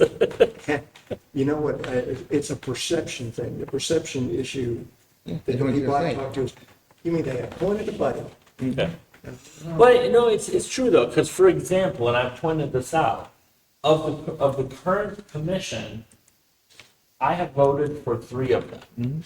And if those 3 are not the one saying yes to the appointment, then I, by extension, my representation in Lynn Haven did not appoint that person, right? I think that's where that mindset comes from. So people would, especially at the local levels, they'd like to hold on to democracy a little bit stronger than we get to at the federal and state level. Anything government, Yeah. they're gonna go, oh, yeah, buddy. Oh, Yeah, yeah. Unless they get to say. It's going to happen all the time, but you can shut that down if it's an election. You can say, hey, you had your chance. You could have run. You could, you You gotta go vote. Yeah, yeah. So, Okay, so that closes out item 7. Moving on to item number 8, it would be section 24, the city manager residency. Mr. Chair. okay. So if, I know you attended the city manager or the commission meeting last night. Did you attend or watch? I watched it. Okay. So Commissioner Peebles, I emailed the entire commission or texted or whatever. I communicated to the entire commission my thoughts on this because I knew I wanted to present this. So as the city manager search moved itself along, it was a question of who would apply, this and that. And I genuinely didn't think we would get to a point in time where, number one, I thought it was going to be handled a long time ago, back in like December. And now here we are in March and we're still getting there. So it's gotten to the point where it was just kind of watching it flowing along. I didn't know what our tempo would be, how quickly we would get to section 24. But again, what I said earlier, sometimes things are present in current day, and you want to act on them in a way where you can kind of set that tone. So what I presented to the commission and asked them to consider, which Commissioner Peebles did bring up last night, was all of our candidates for city manager that are remaining to be considered live outside of city limits. As close as 4 houses for Mr. Detweiler. How far is your commute? About 10 minutes. 10 minutes for Mr. Lightfoot. And I believe the third candidate lives on the beach. So I looked into this, and what I found was it's a mixed bag in Florida. About 55% of cities still say the manager, and I only tried to look at those that have our form of government. So of those that do, the manager must live inside the city limits. A lot of that language was established a long, long time ago and has never been looked at, most likely again. The other cities, a lot of them take the ICMA recommendation, which is to say, the ICMA says, do not restrict your charter that tightly. Allow for your council to have some deliberation on that. And so what I'm proposing, ICMA again? Sorry. International City Managers Association. So they recommend that you allow your council to give some leniency on that in the council, because what you do then is you open up to a broader audience of city managers, applicants, right? And so what I'm looking at specifically is, yes, I want that broader applicant pool, because we had a very small applicant pool of qualified individuals in the first round. The commission asked to extend it. We actually ended up with the same or fewer number of applicants after the extension. So what I want to see is the best possible recruiting happening for our community. And I think one of the things that maybe people think about was, oh, you know, maybe I don't want to apply because I don't want to sell my house and move. I mean, I'm not saying if he's thinking about this or not, but if I was him, I would. But Mr. Detweiler, I have to move 4 houses down or convince 3 houses to annex into the city so I can, you know? Or maybe somebody's out there where it's like, I don't want to live in the city limits of Lynn Haven because I really like where I'm at, or I don't want to move my kids. And there's so many factors, right? It doesn't matter what the factors are. There's just so many factors. Is there a And very specific reason that they have to live within the city limits? because the charter says so. That's it? Yes. But I mean, it's not like city manager's got to be available. There's a lot of things going on. We'd have to deal with. Before everybody, this was to his point. So a lot of This was before there were cities- cell phones. Yeah. Right. A lot of cities, That's true. a lot of cities are now modernizing, and they're giving their councils the discretion to set either a time or a physical, like, I was gonna say a distance, radius or- radius. So all I'm asking for this section, and the reason I'm asking for it now, is we can capture this and get this locked in. That way, regardless of who is, and for me, it's an intent thing. If we know the intent that, if we know the intent we're making, and the commission knows we're trying to make that intent, they can give their best faith negotiations with whoever they select on Monday in order to say, hey, we're gonna give you, a Leeway. 12-month time frame to relocate, because, for example, we know in 6 months this is going to go to referendum, and if the voters approve this charter change, we don't have to have you live in city limits, and we can update your contract accordingly. And if it fails, then you have 6 months remaining to Find a new place. make your accommodations. So it's a very small change. It's just, you would update this section to state where it says, and they need not be a resident of the city or state at time of appointment, but during their tenure of office shall reside within the city, and this is where the change would be made, unless approved to live within a reasonable distance of commute from the city as established by the commission when they make the appointment. And is appointment the correct word, Amy? Yes. Okay. And so all I'm asking us to do is loosen the reins on this one thing a little bit and present this to the commission to be included in that August referendum for the purposes of giving them the maximum ability to select of the 3 available candidates, all of which who live outside the city limits, to negotiate on our behalf with whoever they select in the best possible manner. So, and I was planning to do this regardless, but like I said, the timing is just relevant. It is, So, yeah. I'm gonna speak from a pure HR standard, or side of, point of view. It is so vague. I mean, if I were sitting down at a table with a bunch of CEOs, I'd say this is the most vague thing. During the tenure, well, what's that mean? The first day he works or the last day? It becomes a negotiation point of the start date. It most certainly does, and it's. yeah, and the ICMA says you should give them anywhere from 6 to 12 months to relocate. And this is also going back to the 80s and 90s. This is the time where companies, and I'm only going to pick companies because I did it, would pay your moving and they pay for your house. That doesn't happen anymore. I mean, Right. I was You might offered, get relocation. yeah, you might get, I was offered when I was working at OPM, they were going to move me to DC. Well, I'm not moving to DC. I turned the position down because my wife said, you'll go on your own.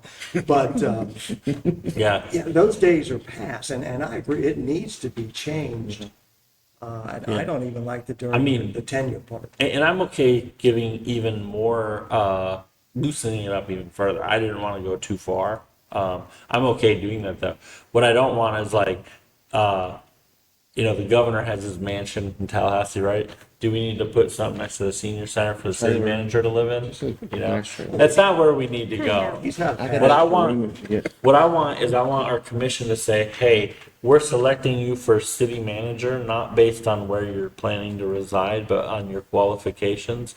And if you want to live in the beach or Callaway or up in Southport or within Lynn Haven, but technically not in city limits, the post office says it's Lynn Haven, but it's not, right? That's fine. I don't want city managers being selected based on their geographic location within a proximity of Lynn Haven.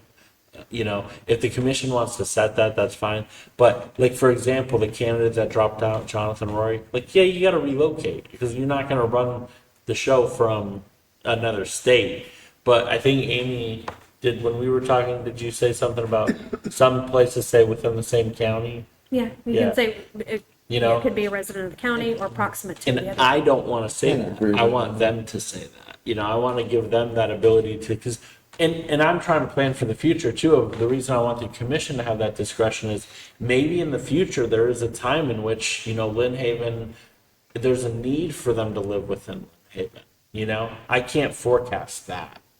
I think But if you if leave it the, up to the but if the commission, commission has that discretion, the commission that's maybe your son and my daughter are on the commission and they're dealing with some problem you and I couldn't think about and they get to decide that, right? Well, that's why I brought it up, because like, it's some unique thing, like, I know the city manager has a lot of tasks, Well, it used to be a 2-lane wooden bridge to get across the bay, right? You didn't want somebody living up in Southport running the city.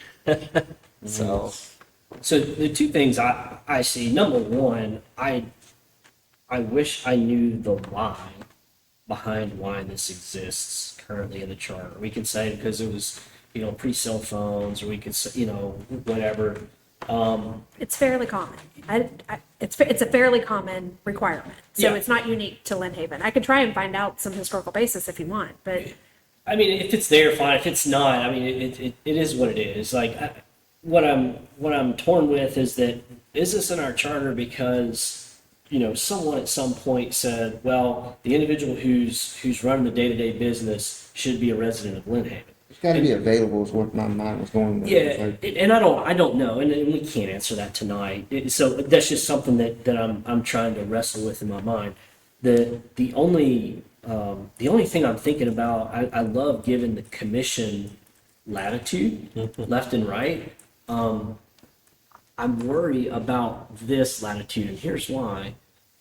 Let's say that Jack Doe gets hired as the city manager for Lynn Haven, right? And during those contract negotiations, the commission at the time has decided, hey, you can live within Bay County or within Bay County or a neighboring county, right? And then 2 years from now, there's a completely different commission here. And that city manager, Jack Doe, was hired thinking, hey, well, I live in North Bay County, up 231, I'm fine, I've set up my house, my family, etc. And then for whatever reason, the commission, They're not comfortable with it. yeah, they're not comfortable So with like it or when the whatever. contract comes up for renegotiation, you mean? I mean, yeah, That's when yeah, it would be yeah, appropriate. Yeah, so that comes up, and then lo and behold, you got 3 commissioners that don't work well with Jack Doe, and they want to get rid of Jack Doe, so they Yeah, well, make they an live ordinance to say, hey, you now have to live within the city limits. They don't need that reason. They can just fire them. If I that, know. You know. I know, Yeah. but I you get see what what you're. I'm- I get what you're saying. But to your just pool don't of insist on it. candidates purpose, unless approved as determined by the city commission, does not provide predictability, to your point. So those are the only Yeah. 2 things that I'm wrestling with. I'm completely fine. I mean, obviously it's reasonable. We would have to define reasonable. Whether it's a mileage radius or Yeah. what I mean is reasonable in South Alabama. Right. Dothan. And to me, Yeah. I present it tonight. If we can digest it until the next meeting, if we hash out the details, possible ballot language, define all this in the next meeting, and then present it to the commission, we're still within that time frame of getting it on the August ballot. And so the commission selecting somebody on Monday, they at this point know that this is being discussed by us. And whoever they select to negotiate can say, hey, my hope is that they would say, hey, we're going to follow the ICMA recommendation and we're going to give you 12 months to relocate because we know this is a possible thing that's hanging out there, right? That's my goal for whatever of the 3 they select. And that it was so important to me to say it before Monday. That's why I messaged them all yesterday, and that's why I wanted to say it tonight too and present it tonight, because I don't know who they're gonna pick, right? And I want it to know that all 3 people have the same residential caveat here, and I want it to be treated equally for all, Kind of take that out of the equation. Yeah, I didn't want to present this after Monday and it be based on who they selected. I don't know who they're gonna select, and I feel the same way regardless of who it is. I you think know? when we finally discuss it, it is so vague, we're gonna have to make some changes. Yeah. And I looked at the position descriptions, good job description, don't get me wrong. But at the end, it looked like an afterthought. And by the way, you have to live in the city. Now, me as a former professional in that field, I look at it and go, well, that looks like you just threw it in there. And I know why it's there, and I'm not saying that happened, but it's vague, it's very vague. Yeah. And, you've got, during your tenure, I laughed about it, because I thought, well, my tenure is first day or last day. Who knows? And you fire me because of that, I'm gonna have a good time in court. And what defines residency, right? Yeah. Like this actually came up in the past where a commissioner had an apartment. Well, The law And- says your home is where you say it is. Yeah, yeah, I mean, like I told him, I got a room in my house. yeah, He lives at 711 New York.